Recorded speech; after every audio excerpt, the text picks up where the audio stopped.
ازيكم عاملين ايه؟ يا رب تكونوا بخير وفي احسن حال.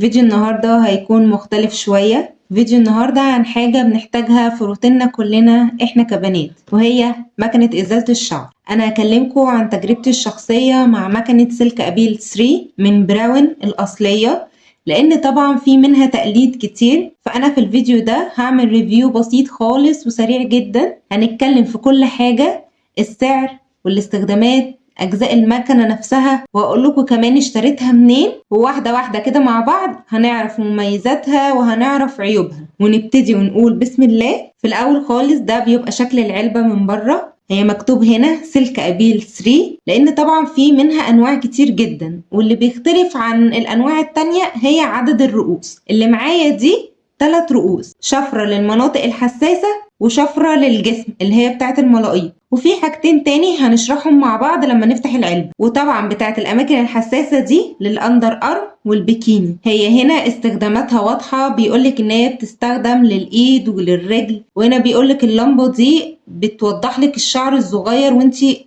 بتشتغلي. وهنا احنا عندنا شفرة الملاقيط بتاعت الجسم، وعندنا شفرة الأماكن الحساسة زي البيكيني والأندر أرم. الغطا ده بتاع شفرة الملاقيط، الغطا ده بيستخدم فيه يقلل الوجع شوية، لأن دي طبعا ملاقيط مش بيخلي الملاقيط بشكل مباشر على إيدك. والغطا ده بيستخدم مع طبعا شفرة الأماكن الحساسة، وده بيبقى لتهذيب الشعر، يعني قبل ما تشيل الشعر يسرح الشعر وتبدأي تشغلي المكنة عادي جدا وتشيلي الشعر في المناطق الحساسة. فاحنا كده شفنا شكل العلبة من بره، بيبقى مكتوب هنا سلك أبيل 3، وطبعا الناحية التانية بيوريكي استخداماتها. ويلا نقول بسم الله ونفتح العلبة مع بعض ونشوف جواها ايه. ده بيبقى شكل المكنة من جوه. بيبقى المكنة اللي هو الجسم نفسه، والشفرة بتاعة الملاقيط، وشفرة المناطق الحساسة، والشاحن طبعا بتاعها، وكل حاجة معاه. هنبدأ بقى نطلع الحاجات من العلبة ونتعرف عليها حاجة حاجة. دي المكنة نفسها، ده جسم المكنة نفسه. هنلاقي معاها الشاحن بتاعها. طبعا الفيشة دي بتجيب لها راس من الكهربائي وبتشتغل عادي. في الديزاين القديم ما كانش فيها الفيشة دي. تالت حاجة، ودي الراس بتاعت الأماكن الحساسة، ودي طبعا يا بنات خطيرة.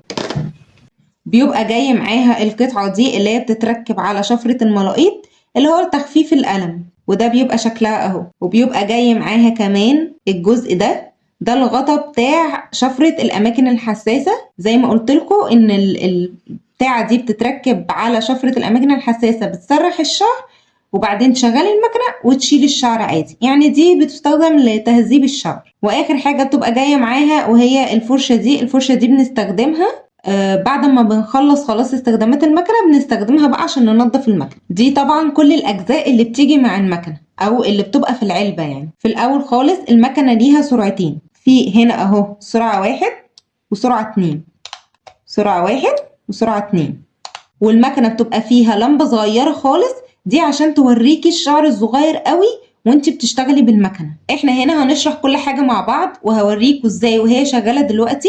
في الاول خالص ده اهو المشترك بتاعها، ودي فتحة المشترك، وبجيب الفتحة دي بكل سهولة بحطها كده بكل سهولة اتحط. هي استخداماتها سهلة جدا وعملية جدا، لو انت مسافرة اي مكان بصراحة خطيرة. وبعدين هتنجزك جدا جدا جدا لو انت وراكي مشوار، وراكي فرح، وراكي اي حاجة، خطيرة وبتنجز جدا. احنا هنا بقى عاوزين نشغلها مع بعض، اسمعكم صوتها واسمعكم السرعات بتاعتها واوريكم ازاي نستخدمها. انا كنت طبعا نزلت جبت من كهربائي الفيشة اللي بقولكم عليها، لان دي فيشة ب3 اهي كده، والفيشة دي بقى عادي هتخش في الكهرباء بتاعتها. ويلا بينا بقى نشغلها مع بعض. في الاول خالص دي اول سرعة،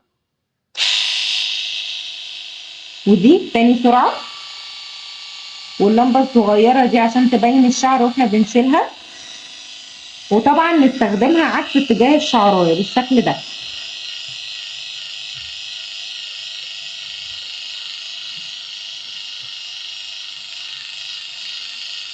بصوا بتخلي الايد عامله ازاي، هي مش باينه قوي في الكاميرا بس هي بتخلي الايد ناعمه جدا زي السويت. ودي شفره الملاقيط اللي احنا بنستخدمها للجسم، فالشفره دي حلوه جدا جدا جدا. هي بتبقى ملاقيط، هي مش بتوجع خالص مسافه ما جسمك اتعود عليها، ووجعها اخف من السويت كتير. وزي ما قلت لكم او زي ما وريتكم في الفيديو، احنا بنستخدمها عكس الشعرايه، هتلاقيه بتطلع الشعرايه من جدرها، وانتي هتحسي بالشعرايه بتطلع من جدرها.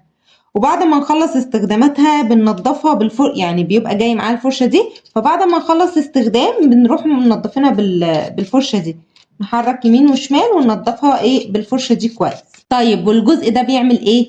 زي ما قلت لكم الجزء ده بيركب على شفره الملاقيط اللي هي بتاعت الجسم، فاحنا بنركب الشفره دي كده بالشكل ده. دي بقى وظيفتها ايه؟ وظيفتها ان هي مش بتخلي الشفرات كلها على ايدك، لا هي بتخلي جزء بسيط قوي من الشفرات هو اللي يبقى على ايدك مش كلها. فعشان كده بيقولوا ان هي بتخفف الوجع، بس هي مش بتخفف الوجع ولا حاجة وملهاش لازمة، بس يعني ممكن تكون مفيدة لبعض الناس. واما نحب طبعا نخلع الجزء اللي فوق اللي هو بيخفف الألم ده، بنيجي من ورا كده ونشده بكل سهولة، بنلاقيه بيتخلع معانا عادي. طيب الزرارين دول وظيفتهم ايه؟ وظيفتهم ان هما بيخلعوا الشفرات من مكانهم عشان نركب الشفرات التانية. يعني مثلا بتدوسي على الزرارين كده مع بعض وبترفعي دي وتركبي طبعا التانية اللي هي بتاعت الاماكن الحساسة، بنركبها كده اهو واضغط عليها لحد ما تعمل الصوت ده، فهي كده تمام رجل. بالنسبة بقى لشفرة الاماكن الحساسة دي فعلا خطيرة جدا جدا جدا. في الاول هسمعكم صوتها واوريكم بتستخدم ازاي وهعرفكم كل حاجة عنها. طبعا في الاول دي اول سرعة ودي تاني سرعة، وبنستخدمها عكس الشعراية برضه بالشكل ده كده اهو.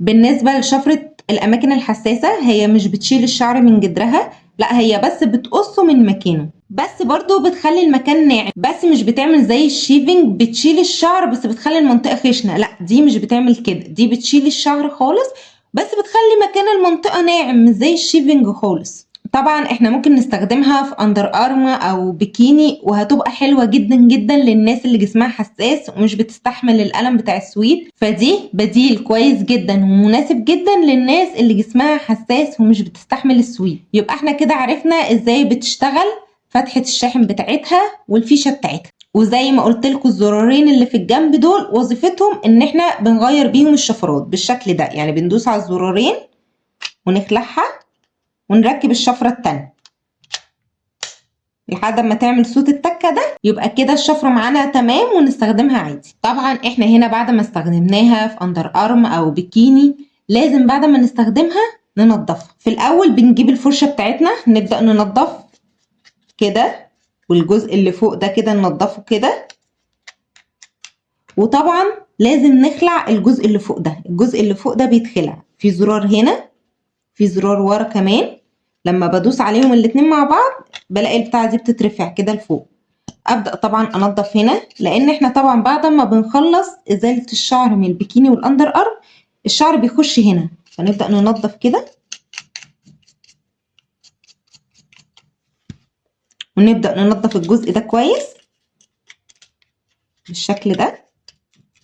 وطبعا لازم ننضفها كويس من اليمين والشمال واخليها زي الفل، والجزء طبعا اللي خلعناه لازم يتنضف كويس جدا. وطبعا بعد ما ننضفها بالفرشة يستحب نجيب منديل فيه كحول او مثلا وايبس، انا حاليا ما عنديش كحول فجبت وايبس وهنضف بيها. نجيب منديل وايبس ونمسح طبعا شفرة الاماكن الحساسة، لان طبعا لو احنا معقمناش شفرة الاماكن الحساسة وجينا نستخدمها تاني ممكن تعمل لنا حكة، تعمل لنا التهابات، فاحنا لازم طبعا نعقمها من جوه ومن بره وننضفها كويس جدا.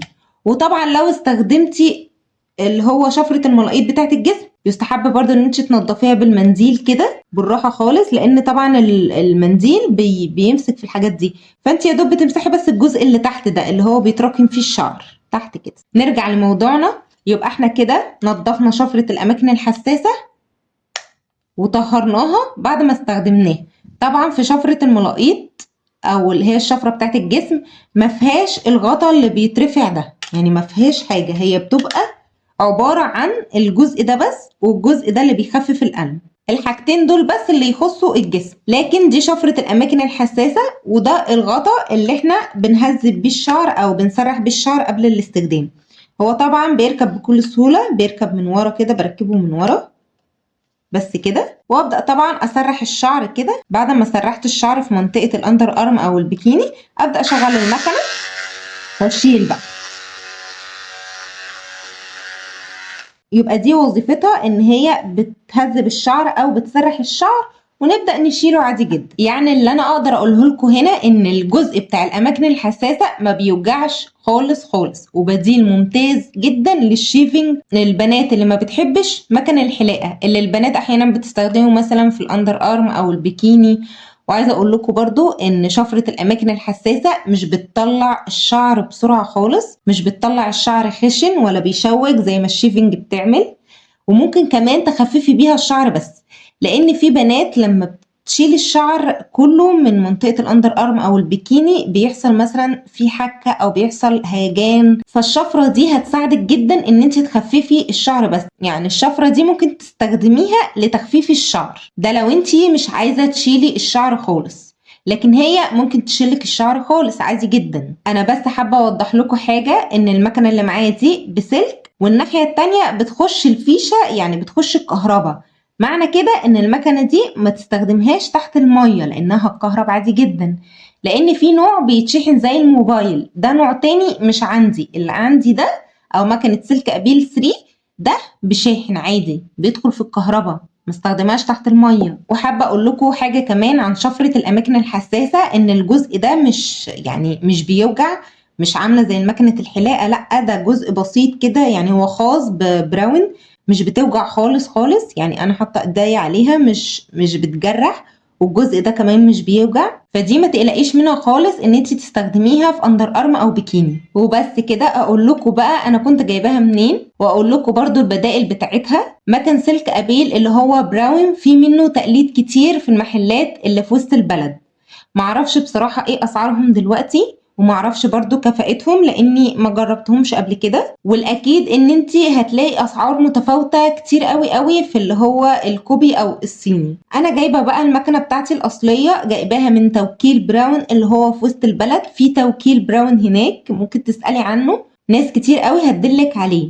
انا كنت جايباها تقريبا اقل من شهر، يعني كنت جايباها في اواخر رمضان، كنت جايباها ب 2990. لكن انا بالنسبه لي الحاجات دي بالذات بحب اجيبها الاصليه عشان كفاءتها، وعشان التوكيل بتاعها مضمون، وعشان كمان قطع الغيار بتاعتها تكون متوفره. يعني مثلا لو اي قطعه غيار من دي وقعت مني، يعني الشفره دي مثلا وقعت مني، بروح التوكيل بيديني شفره بدلها. فدي بصراحه حلاوه الحاجات دي، ان انا اجيبها من مكان مضمون عشان اضمن كل حاجة، عشان اضمن لو حاجة منهم وقعت اعرف اجيبها تاني، او مثلا لو لقيت فيها عيب، وده من النادر اصلا ان انت تلاقي، اعرف برضو ارجعها ويعرفوا يدوني حاجة تانية. فهو ده الفرق بينها وبين التقليد. عايزة اقولكم ان هي مسعفة جدا ومناسبة جدا ونظيفة جدا جدا، مش زي بهدلة السويت، يعني هتريحك خالص خالص من بهدلة السويت. وزي ما قلت لكم ان هي مسعفة جدا جدا، يعني انت لو عندك فرح، عندك خروجه، عندك اي حاجة، في ثانية هتشيل الشعر كله من مكانه، سواء للجسم او سواء للاندر ارم او البيكيني. فهو بصراحة بديل لذيذ وسهل قوي قوي. وعايزة اقول لكم برضو ان شفرة الاماكن الحساسة بعد ما بتستخدميها في اندر ارم او بيكيني مش بتسمر مكانها. وبقول لكم ان هي شفرة الاماكن الحساسة مش بتشيل الشعرية من جدرها، هي دوب بتقصفها بس من على الوش، بس بتخلي المنطقة ناعمة، يعني مش بتخلي فيه شعر خشن او يشوك، او مش تعملي كده وكده تحسي ان في شعر زي ما الشيفنج بتعمل. وبكده اكون خلصت معاكم فيديو النهارده. اتمنى الفيديو يكون عجبكم، ولو حد عنده اي سؤال بخصوص المكنه يكتبها لي في الكومنتات، وانا هرد على واحد واحد ان شاء الله. يلا باي باي.